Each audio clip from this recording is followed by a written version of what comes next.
기대 수명이 길어지고 노령화 속도도 빨라지고 있지만 일할 수 있는 나이, 연령 정년은 7년째 그대로입니다.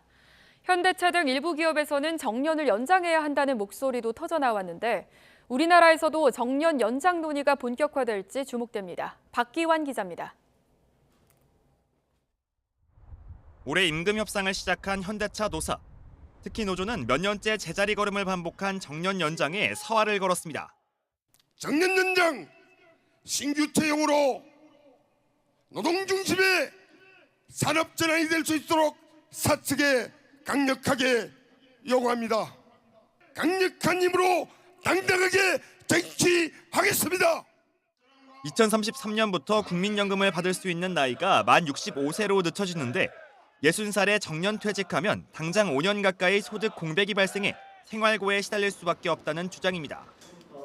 같은 이유로 HD현대와 LGU+ 등 다른 대기업 노동조합들도 임금 협상에서 잇따라 정년 연장을 요구하고 있습니다.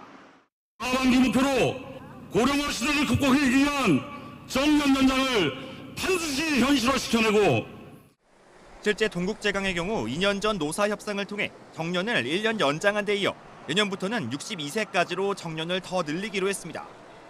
정치권에서도 정년 연장 관련 논의가 필요하다는 지적은 계속돼 왔습니다.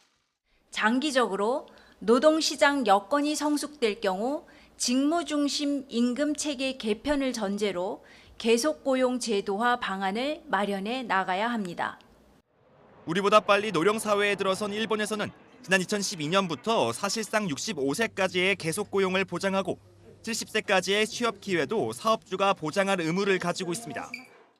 최근에는 기업들이 재고용할 수 있는 연령 제한을 자율적으로 70세로 연장하는가 하면 정년을 마친 직원들이 회사를 떠나지 않도록 현역 수준의 임금을 약속하는 곳도 등장했습니다. 정년 연장이라든지 재고용 등등에 관한 이슈는 90년대부터 사실은 일본에서 논의가 돼 있었거든요. 30년 가까이 침체기를 겪다가 살아나면서 노동력에 대한 부족 현상이 더 심화되고 싱가포르의 경우 법정 퇴직 연령을 2030년까지 순차적으로 높이고 있습니다. 반면 고임금 고령 노동자를 감당해야 하는 기업들의 고민은 깊어지고 있습니다. 높은 인건비 부담을 안고도 업무 성과와 효율성이 떨어진다는 겁니다. 연공급의 임금 체계를 가지고 있다 보니까 높은 인건비에 대한 부담이 있었고 아무래도 높은 인건비에 비해서 생산성이 조금 낮게 나오는 부분이 있어가지고 비용은 비용대로 나가고 생산성은 낮은 부분이 있어서 하지만 당장 베이비부모 세대의 무더기 정년 퇴직이 계속되는 가운데 기업 입장에서 당장 노련한 인력을 수급할 수 없다는 한계도 분명합니다. 정년 연장의 법제화 또는 노사의 자율적인 계속고용 등 구체적인 방안에 대한 사회적 논의를 시작할 때입니다. YTN 박견입니다.